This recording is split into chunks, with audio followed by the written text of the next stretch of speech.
जय हिंद। आप सबको मैं स्वागत कर रहा हूँ लाइव क्लास। आज लाइव क्लास चलने वाला है। गणित का टेस्ट एग्जाम हो रहा है, तो आपका एग्जाम ज़्यादा दूर है नहीं। आज से कुल मिला के 1 महीने टाइम ही है, तो आपके लिए एकदम शानदार बिंदास झकास टेस्ट लेकर के आ गया हूँ। आप जो है अपना अपना आंसर कमेंट बॉक्स में देते रहिएगा और समझते रहिएगा, ठीक ना। तो देखो दोस्तों, ये जो मतलब क्वेश्चन है, यहाँ पर देखा जाए उससे पहले थोड़ा समझ लिया जाए। यहाँ पर प्रैक्टिस सेट क्या है? प्रैक्टिस सेट 2023 के लिए सब्जेक्ट क्या है? गणित है। इस सीरीज में 40 क्वेश्चन को हम लोग डील करेंगे। 40 में आपका कितना सही होगा वो आप कमेंट बॉक्स में जरूर दीजिएगा। आप कॉपी कलम लेकर के बैठिए, मोबाइल सामने रखिए, और क्योंकि मैथ है इसमें रफ करने का भी जरूरत पड़ेगा। देखिए यहाँ पर फर्स्ट क्वेश्चन आपके स्क्रीन बोर्ड पर ये है। देखिए, ए बराबर बी क्यू प्लस आर, ए बराबर बी क्यू प्लस आर याद करने का तकनीक है। मतलब ये सूत्र है। इस सूत्र की सहायता से, इस सूत्र की सहायता से क्या ज्ञात किया जाता है? ऑप्शन पढ़िए, अपने आंसर दीजिए जल्दी से, इंतजार में कर रहा हूँ। क्या एच सी एफ होगा? मतलब एच सी एफ मतलब मासा, क्या ये होता है? जी हाँ। ए बराबर बी क्यू प्लस आर की सहायता से क्या निकाला जाता है? H C F. क्या निकाला जाता है? एच सी एफ निकाला जाता है, ठीक ना। तो आपका ऑप्शन क्या हो गया? ए सही जवाब हो गया, ठीक ना। आगे देखिए, तो देखिएगा बहुत मस्त क्वेश्चन है। थोड़ा हम बढ़ा देते हैं, इसका साइज बढ़ा देते, टेंशन नहीं ले, ठीक ना।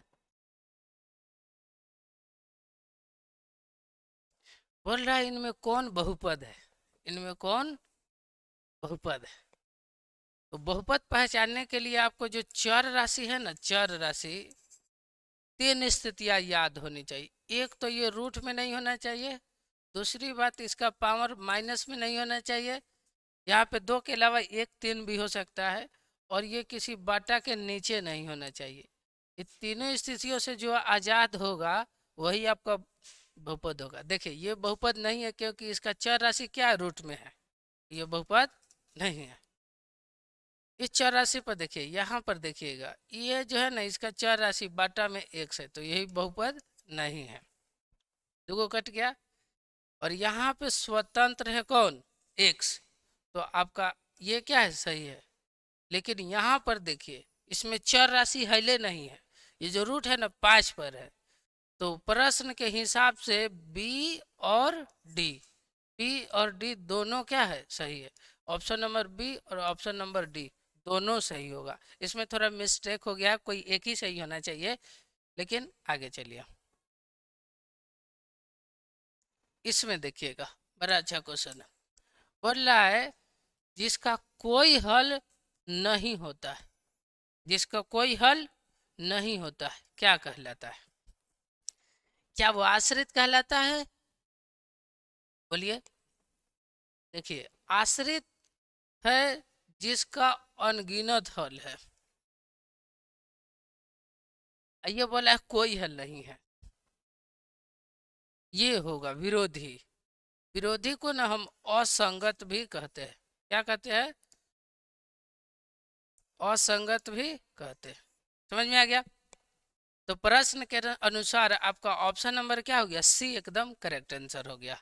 आगे देखिए, 3 के बाद देखा जाए 4। देखिए, यदि इकाई अंक, यदि इकाई अंक कितना हो? 100। कितना हो? 100। और दहाई अंक कितना हो? y हो। तो दो अंकों की कितनी संख्या बताना है। तो देखो, दो अंकों की संख्या का जो फॉर्मूला होता है भाई, देखो बोलते हैं ना, इसका सूत्र होता है इकाई अंक। कौन? इकाई अंक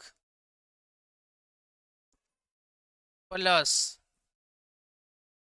दहाई अंक, दहाई अंक गुना 10। उधर से हम लिखे हैं क्योंकि इकाई से शुरू था। तो देखिए 10, दहाई अंक कौन है आपका? दहाई अंक कौन है? y। तो कितना हो जाएगा y। और इकाई अंक कौन है, इकाई अंक x है, इकाई अंक कौन है x है। तो यही हो जाएगा क्या 10y plus x, 10y plus x। Option number क्या B is the right answer. समझ में आ गया। फटाफट एकदम चैनल को लाइक करो, सब्सक्राइब करो, शेयर करो दोस्तों में। दोस्तों आगे चलो, अपना आंसर जो है कमेंट बॉक्स में जरूर देने का, मन में नहीं रखने का। आगे देखो, यहाँ पे बोला द्विघात बहुपद के शून्यकों की संख्या कितनी होती है। द्विघात बहुपद के शून्यकों की संख्या कितनी होगी, बताओ बताओ सब। द्विघात बहुपद के शून्यकों की संख्या कितनी होगी, द्विघात बहुपद के शून्यकों की संख्या कितनी होगी, दो। कितनी हो जाएगी, दो।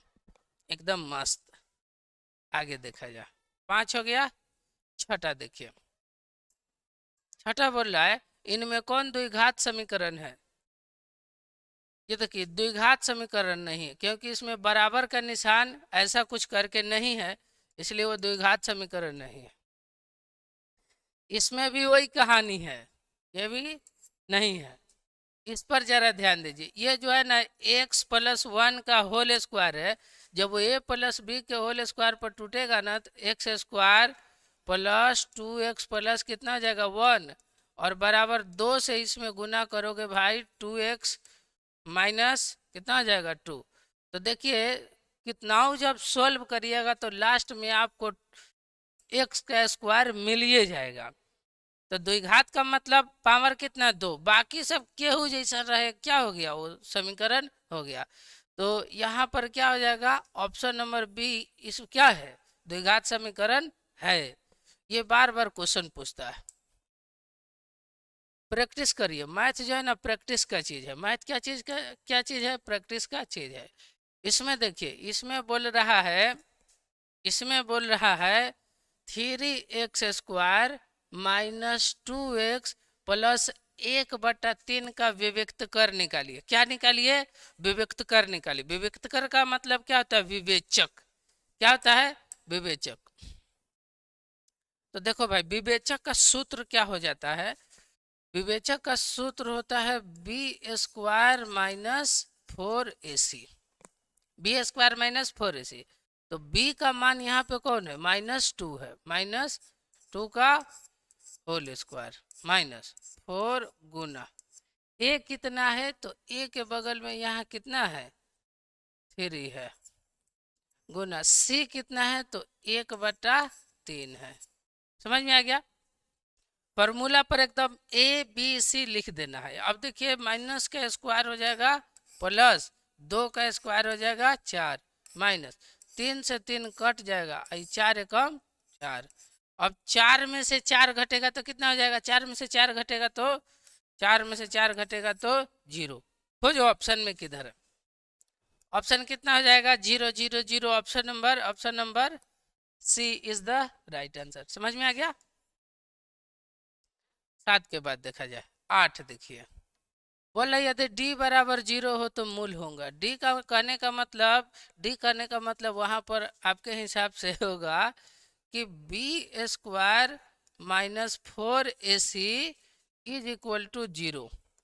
इस फॉर्मेट में रहेगा, इस फॉर्मेट में रहेगा तो मूल क्या होगा।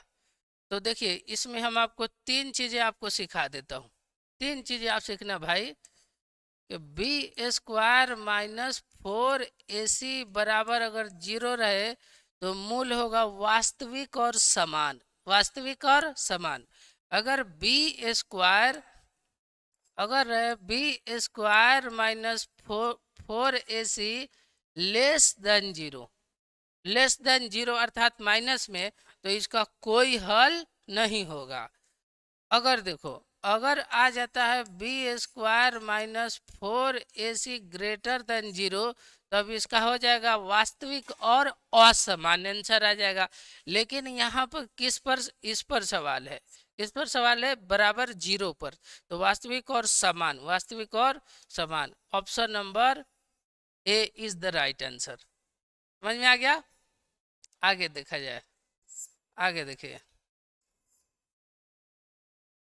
9वां प्रश्न देखिए, बोला यदि प्रथम पद 10 हो और सार्वंतर, डी को क्या बोलते हैं, सार्वंतर भी 10 हो, तो इसका 4 पद निकालिए। तो एपी का दोस्तों रूप होता है, 4 पद निकाला ना, ये प्रथम पद, ए प्लस डी द्वितीय पद, ए प्लस 2d तृतीय पद, ए प्लस 3d चतुर्थ पद। समझ में आ गया? तो ए का मान कितना रखना है? 10। ए का मान रखना है 10। फिर देखिए 10 प्लस 10 कॉमा, फिर 10 प्लस 2 गुना 10 कॉमा, फिर 10 प्लस यहाँ पे 3 है तो 3 गुना डी का कितना मान है? 10। समझ में आ गया? अब देखिए 10 हो गया कॉमा, इसको सोल्व करिए, 10 10 20, फिर इसको सोल्व करिए, 10 दूना 20, 20 है 10 30, ठीक ना। फिर इसको सोल्व करिए, 10 तिहाई 30, 30 है 10 40। तो देखिए ऑप्शन में खोजिए 10 20 30 40, 10 20 30 40, 10 20 30 40। तो ऑप्शन नंबर ए ही आपका क्या हो गया? करेक्ट आंसर हो गया। इसमें क्या रखा है? वो कोई मुश्किल सवाल इसमें नहीं है। ना हो गया। देखिए सभी वृत्त होते हैं। सभी वृत्त क्या होते हैं? सभी वृत्त क्या होते हैं भाई? सभी वृत्त समरूप होते हैं। क्या होते हैं? सभी वृत्त समरूप होते हैं। समझ में आ गया? आगे देखिए 11 देखिए,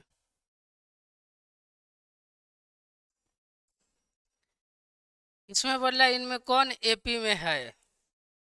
एपी में पहचाने का तरीका, हर स्थिति में सार्वंतर क्या होना चाहिए? एक से समान रहना चाहिए।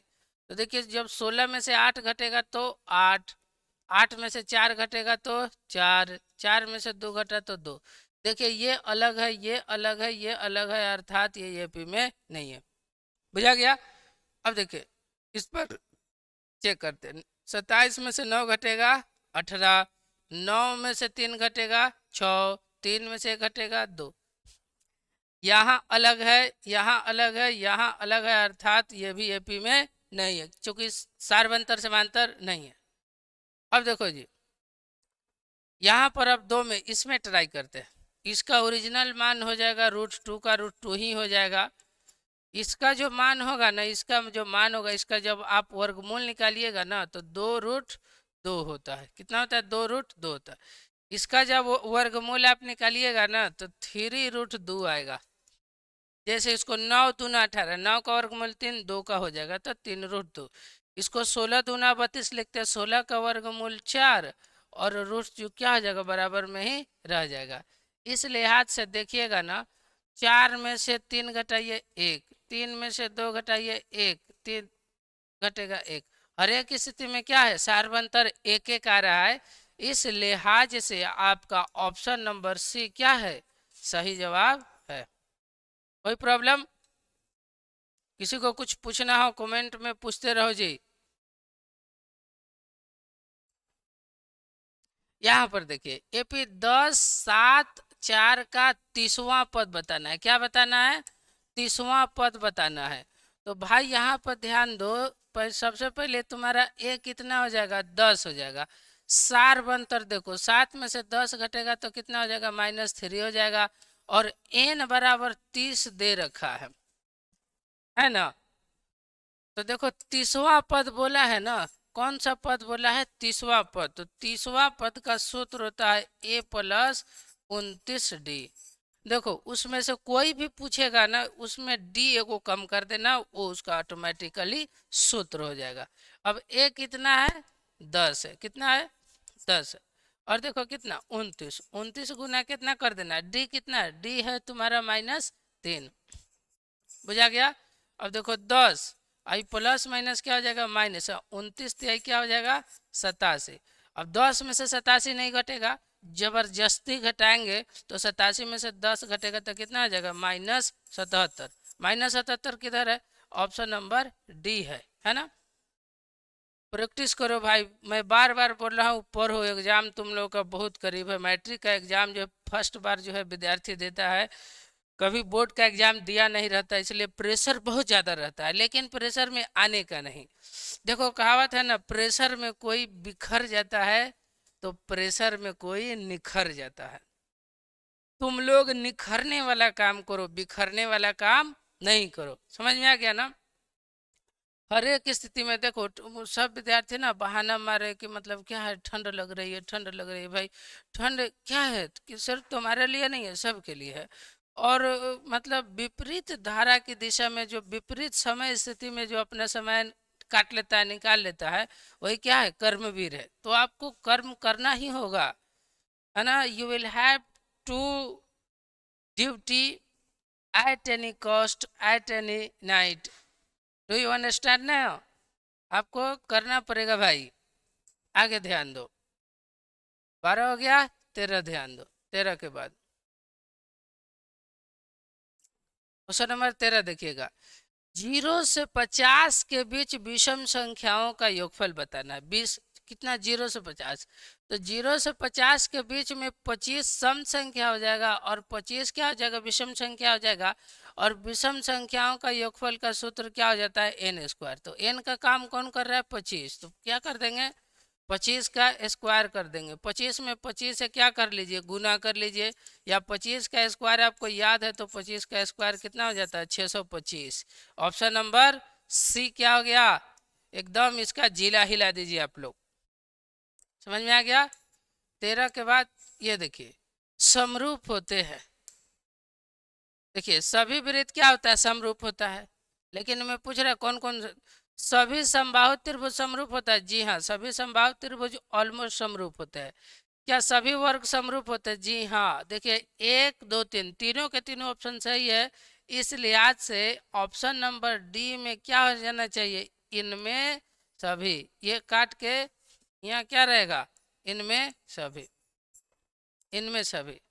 तो आपका ऑप्शन नंबर क्या हो जाएगा, option number D is the right answer. समझ में आ गया। ऑप्शन नंबर डी एकदम करेक्ट जवाब हो गया।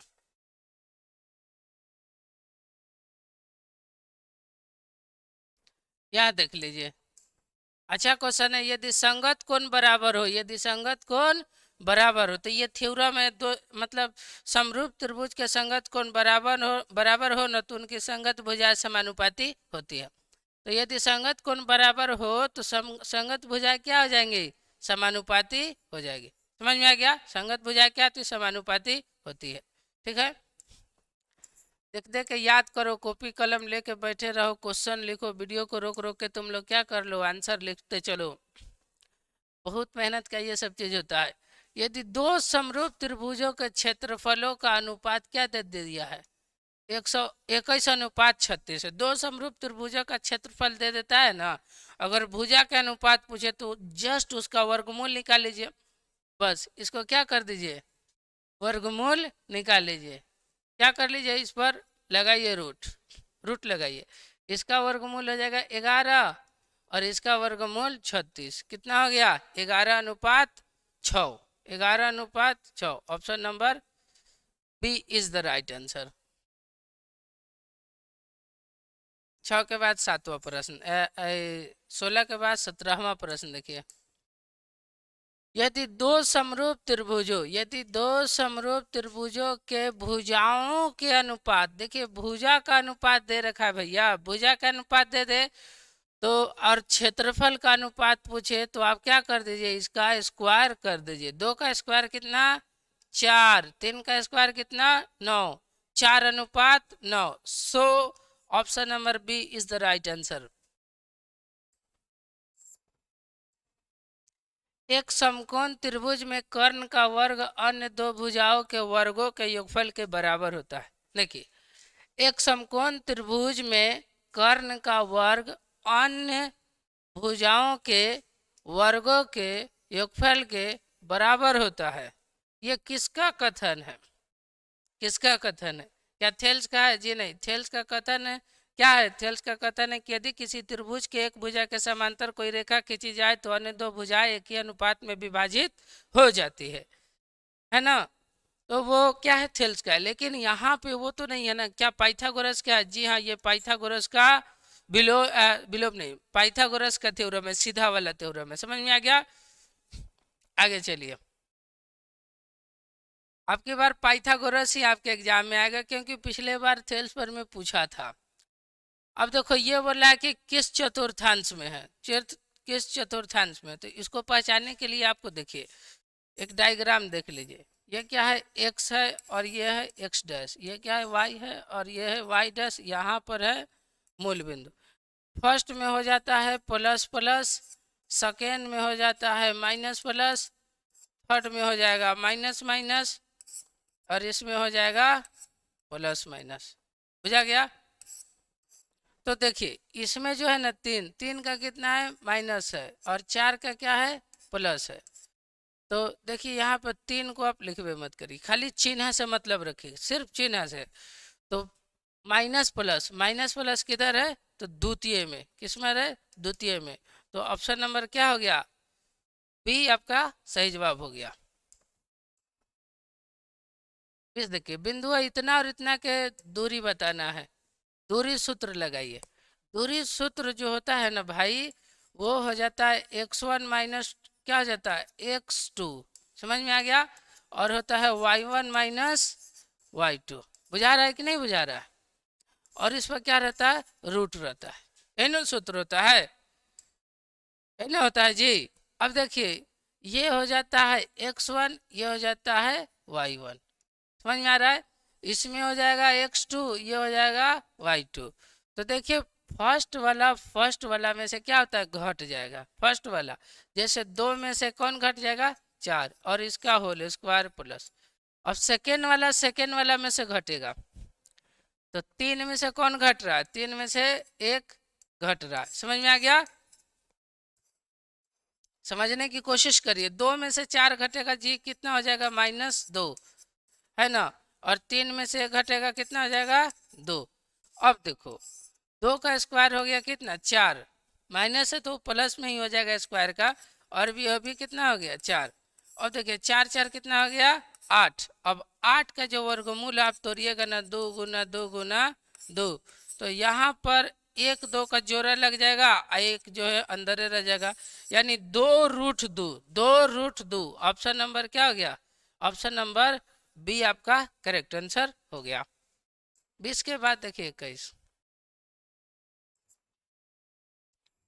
यहाँ पर बोल रहा है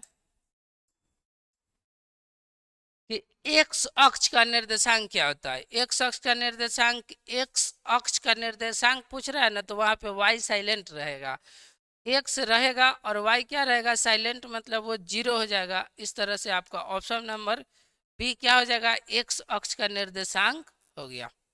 22 देखिए मूल बिंदु का निर्देशांक क्या होता है। ये तो लल्लू पंजू सवाल है, सबको याद है कि मूल बिंदु पर एक्स और वाई दोनों के दोनों क्या हो जाते हैं जीरो हो जाते हैं। तो देखिए ऑप्शन नंबर आपका क्या हो जाएगा बी हो गया। बहुत आसान सवाल है लेकिन हर बार पूछता, बहुत बार पूछता। ये जितना मैं क्वेश्चन आपको बताता हूँ ना, ये सब क्वेश्चन बैंक का सिस्टम है, क्वेश्चन बैंक है, ये सब के सब क्वेश्चन है। देखो दो बिंदु इतना और इतना को मिलाने वाले रेखाखंड को मध्य बिंदु के निर्देशांक ज्ञात करिए। मध्य बिंदु का निर्देशांक का सूत्र होता है मेरे भाई x1 प्लस x2 बटा 2, और होता है y1 प्लस y2 बटा 2। समझ में आ रहा है कि नहीं आ रहा है?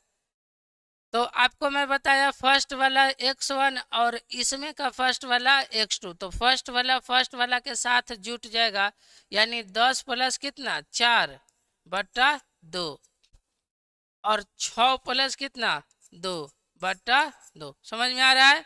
अब देखिए 6 और 4 के 10 और 4 कितना हो गया 14 बटा 2 और 8 बटा 2। अब देखिए ये जो फाइनली कटेगा तो ये हो जाएगा 4 और ये हो जाएगा ये हो जाएगा 7 और ये हो जाएगा 4, 7,4, 7,4। ऑप्शन नंबर क्या हो गया, ऑप्शन नंबर ए आपका सही जवाब हो गया।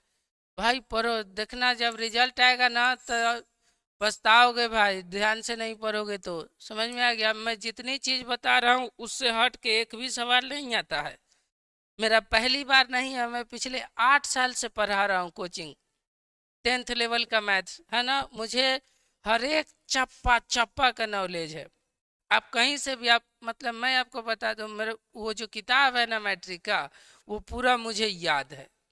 तुम कहीं से भी सवाल पूछ सकते हो और किसी समय में भी। समझ में आ गया ना?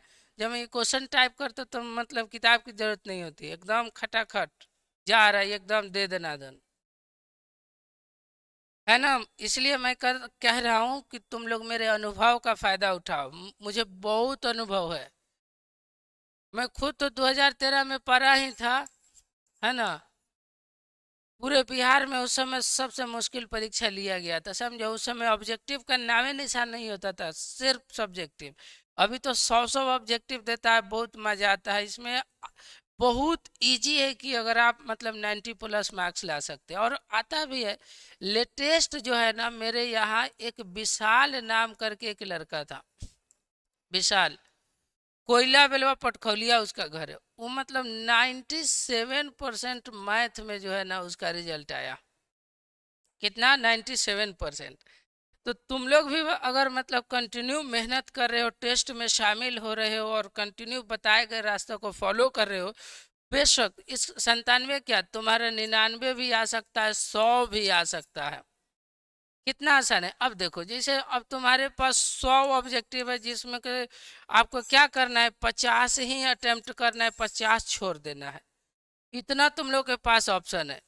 30 जो है ना सब्जेक्टिव है, जिसमें से 15 को बनाना है, 15 को छोड़ देना है। 8 लॉन्ग क्वेश्चन है, जिसमें से 4 को बनाना है, 4 को छोड़ देना है।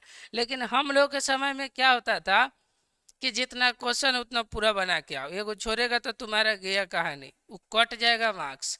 फिर भी हम लोग जो है ना उस समय भी फर्स्ट डिवीजन आसानी से प्राप्त किए थे। अगर लेना है कितना, 15,000, तो भाई कम से कम 15 घंटा पढ़ाई करो, तभी कोई उपाय होगा, नहीं तो बस टाइम टाइम फेस हो जाओगे।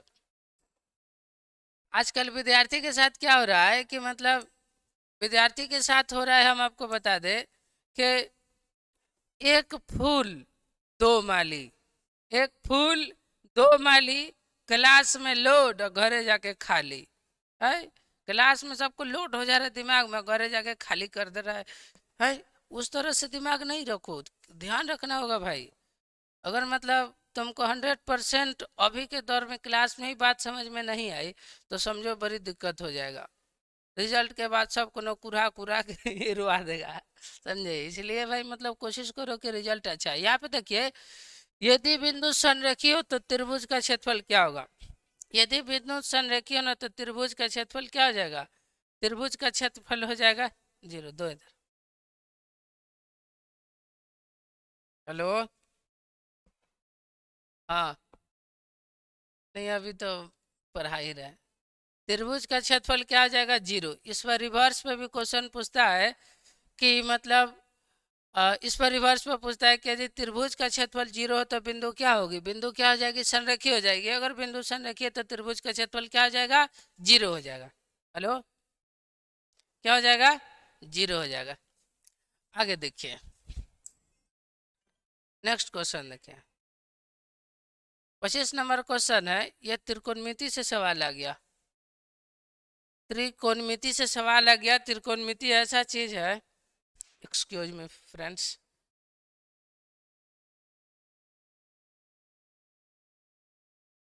कॉल आ जा रहा है बार बार।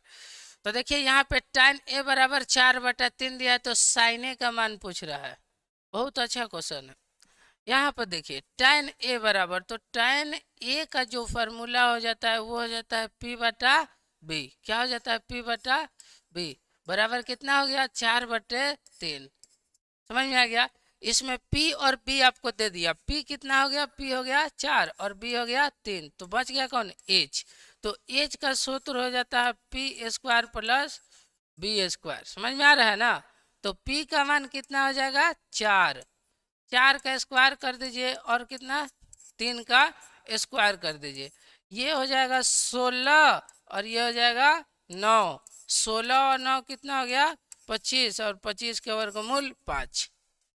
तो साइन का पूछ रहा है। साइन का क्या हो जाता है, p/h, है ना साइन का। तो p का भैया कितना, p आपका कितना है, 4 है, और h कितना निकाले हो यहाँ, 5। तो 4/5 क्या हो गया, 4/5 आपका फाइनल आंसर हो गया।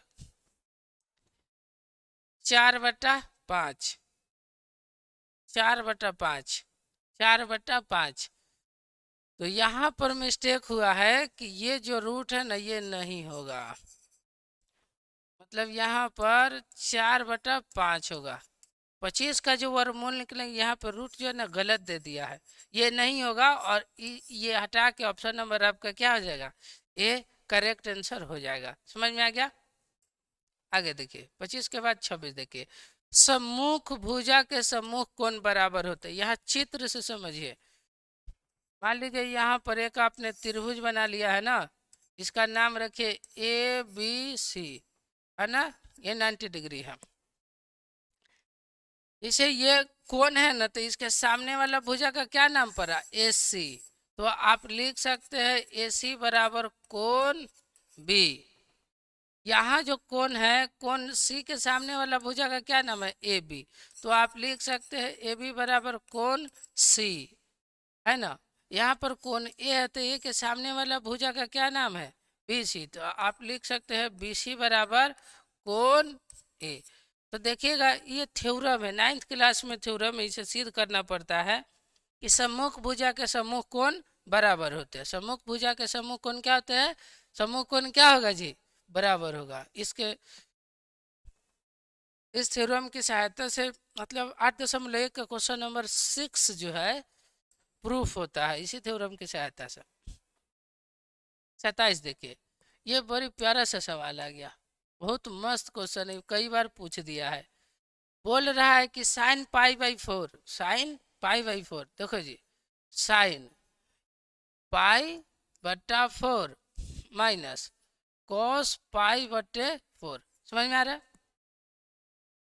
तो इसमें देखिए आप ध्यान से, जो पाई का मान अगर क्षेत्रमिति में आपसे पूछे पाई का मान, तो आप 22/7 यूज करते हैं। लेकिन रेडियन में, रेडियन कहने का मतलब त्रिकोणमिति में, तो वो कितना हो जाता है, 180 डिग्री हो जाता है बटे 4।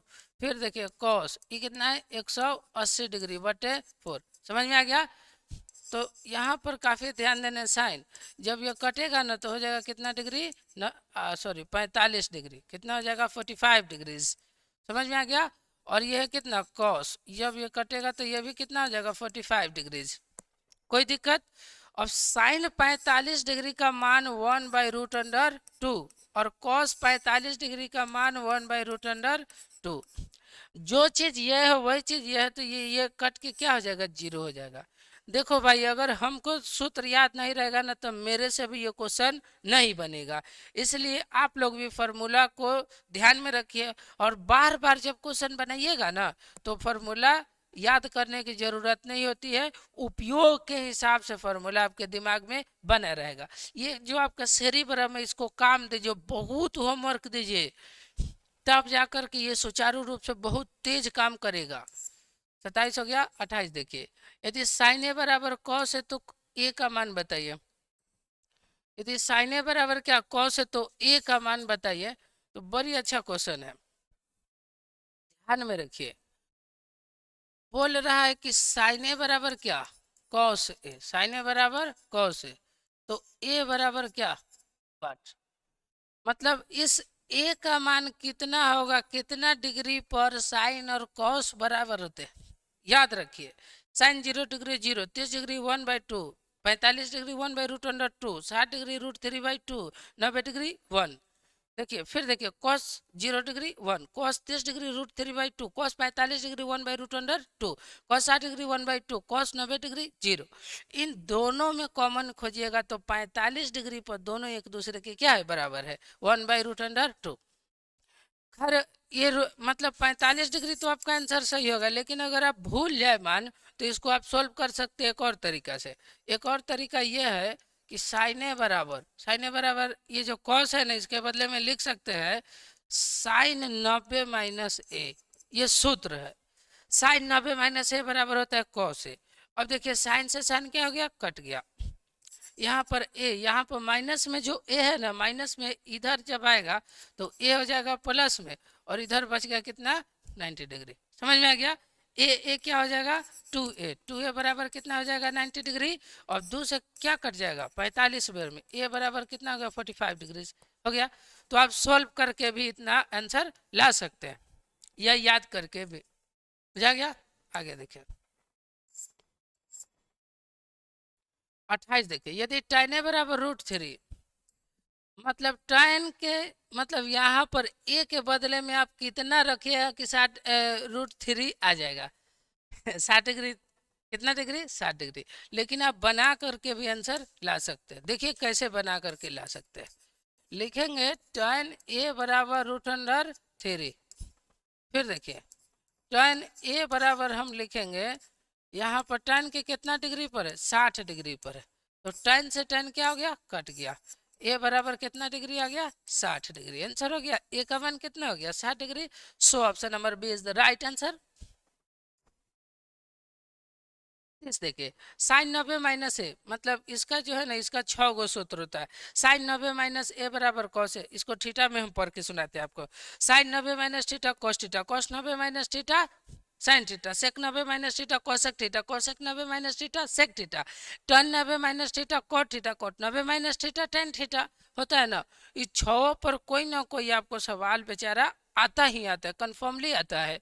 तो देखिए यहाँ पे sin 90 - थीटा क्या हो जाएगा? Cos theta. क्या हो जाएगा? sin 90 - theta cos theta. Option number D is the right answer. बुझा गया?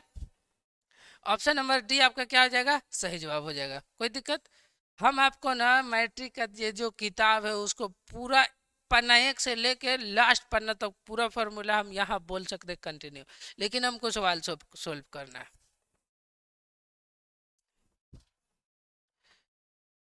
चलिए यहाँ पर ध्यान दीजिए। बोले कि cos 48 degree minus sine 42 degree बराबर होता है। तो यहाँ पर ध्यान दीजिए भाई, इसको सोल्व करना है। तो देखिए इस ये दो विधि से बन जाएगा। दोनों में से किसी एक को हम क्या करेंगे? इंटरचेंज करेंगे। तो देखिए कॉस कितना डिग्री है? कॉस है यहाँ पर 48 डिग्री, और माइनस साइन कितना है? 42 डिग्री। समझ में आ गया? तो दोनों में से किसी एक को इंटरचेंज करते। चलिए इसको हम चेंज करते, इसको लिखते हैं कॉस 90 डिग्री। 90 में से कितना घटाएंगे कि 48 आ जाएगा? 42 घटाएंगे। कितना घटाएंगे? 42। देखिए इंटरचेंज करने का मतलब उसको हम फार्मूला पर ले जा रहे हैं। कहाँ ले जा रहे हैं? फार्मूला पर। और फार्मूला पर जब चला जाएगा तो हम अपने हिसाब से इसका उपयोग करेंगे। जो हम चाहेंगे वही होगा। कॉस बदल जाएगा क्या चीज में? साइन में। ये हो गया कितना? थीटा। अभी बेचारा थीटा बन गया, 42 नहीं रहा हो। अब इसको लिख देंगे कितना? साइन 42 डिग्री, और बीच में क्या है? माइनस है। अब देखिए साइन 42 में से साइन 42 घटेगा, माने आम में से आम घटेगा, खत्म, जीरो हो जाएगा। इसलिए यहाँ पर क्या हो जाएगा? जीरो आंसर हो जाएगा। तो सो ऑप्शन नंबर आपका क्या हो गया? B. Option number B is the correct answer. बुझा गया? आगे देखिए 33। देखिए sine square theta plus cos square theta बराबर क्या होता है? ये सूत्र होता है भाई। देखो ये जो चैप्टर है इसका सूत्र है sine square theta plus cos square theta 1 sine square theta बराबर cos square theta, root under 1 cos square theta sine theta, 1 root under 1 sine square theta is equal to cos theta. 1 से 5 बनता है। उसके बाद बनता है sec square theta minus tan square theta 1।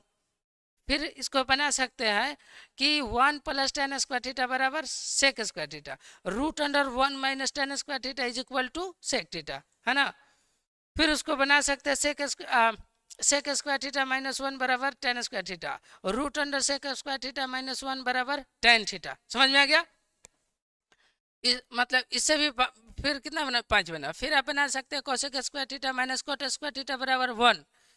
फिर बना सकते हैं 1 + कॉट स्क्वायर थीटा बराबर cosec square theta, root under 1 + cot square theta बराबर कोसेक थीटा। ठीक है ना। जब रूट रहेगा तो स्क्वायर साइड में नहीं रहता है, तो उसमें बहुत मजा है। लेकिन यहाँ पर बोल रहे हैं कि साइन स्क्वायर थीटा बराबर कोस स्क्वायर थीटा कितना होगा? तो 1 होगा। कितना होगा? 1 होगा। समझ में आ रहा है जी? ऑप्शन नंबर आपका ए इज द राइट आंसर। समझ में आ गया? आगे देखिए 34। देखिए यहाँ पर बोल रहा है, ये सब मैं बोल रहा था तेजी से। सेक स्क्वायर थीटा -1 बराबर सेक स्क्वायर थीटा -1 बराबर हो जाएगा कितना? tan square theta. Option number A is the right answer. इसमें बोल रहा है minus sec square theta -9 tan square theta. अब देखिए इसे, ये बहुत मस्त सवाल है। ये मेरे भी एग्जाम 2013 में आया था। तो देखिए 9 सेक स्क्वायर थीटा, प्यार से समझो बच्चों, प्यार से समझो, और दिमाग में एकदम मैं भेज रहा हूँ यहाँ से दिमाग के मेमोरी खोल के रखो। इन दोनों में से ना हम क्या कर लेते हैं, 9 कॉमन ले लेते हैं। क्या ले लेते हैं, 9 कॉमन। तो 9 से 9 कटेगा तो बच जाएगा क्या, सेक स्क्वायर ए माइनस, फिर जो है ना 9 से 9 कटेगा तो क्या हो जाएगा, tan स्क्वायर ए। बुझा रहा है। अब देखिए 9 गुना ये पूरा के पूरा फॉर्मूला है, sec square theta minus tan square theta is equal to 1। 9 ये कम 9। Option number C is the right answer.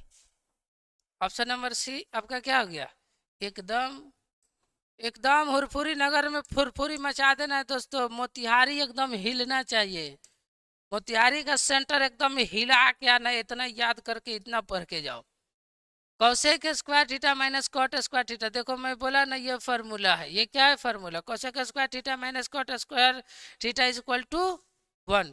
क्या हो जाएगा 1। Option number D is the right answer.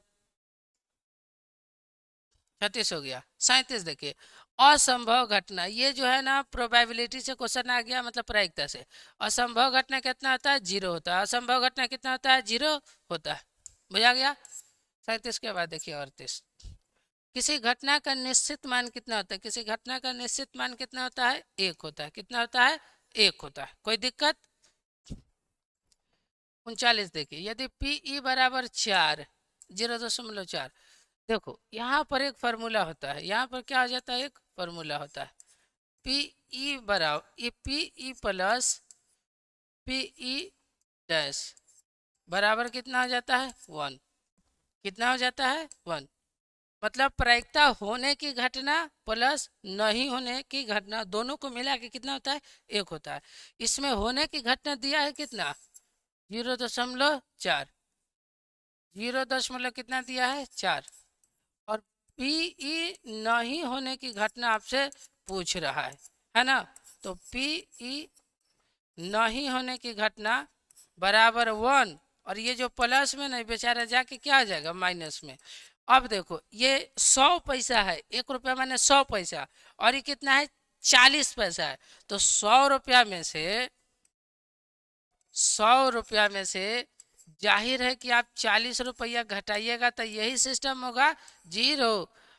देखिए 10 में से कितना, 4 गया 6 दशमलव, कट जाएगा।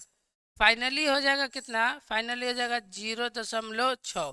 काहे कि अंक के बाद दशमलव के बाद कोई जीरो इसका वैल्यूएशन नहीं होता, 0.6। ऑप्शन नंबर आपका क्या हो गया, ऑप्शन नंबर ये हो गया। इतना घटाने से बेहतर है पैसा में अपने घटा लीजिए भाई, 1 रुपये में से 40 पैसा घटेगा 60 पैसा 60 पैसा। आगे देखिए, ये लास्ट क्वेश्चन अब आ रहा है 40 नंबर क्वेश्चन। संचयी बारंबारता वक्र क्या कहलाती, संचयी बारंबारता वक्र क्या कहलाती, संचयी बारंबारता वक्र कहलाती है भैया तोरण। क्या हो जाता है, तोरण। संचयी इसलिए मतलब बोलते हैं कि इसका जो है ना ग्राफ जो खिंचाता है हमेशा संचयी बारंबारता पर ही खिंचाता है, इसलिए समझ में आ गया। बारंबारता दिया रहता है, उसे संचयी बारंबारता तैयार करते हैं और ग्राफ खींचे, समझ में आ गया। तो चलिए इसी के साथ मुझे दीजिए इजाज़त, और हम आपको फिर अंतिम में कहेंगे कि प्लीज़ भाई आप लोग ध्यान से पढ़ो, और एकदम ठंडा से बचना भी है, और हर हाल में पढ़ाई भी करना है। एग्ज़ाम सर पे बोल रहा है, टाँय टाँय कर रहा है एग्ज़ाम देना होगा। तो चलिए हम इसी के साथ आपको हम शुभकामनाएं देते हैं कि आप सबका मेहनत सफल हो, आप सबका एग्ज़ाम सफल हो, और ज़्यादा से ज़्यादा आला से आला उम्दा से उम्दा बेहतरीन रिजल्ट के साथ आप हमसे एग्ज़ाम के बाद मिले। तब तक के लिए मुझे इजाज़त दीजिए। गुड नाइट, जय हिंद।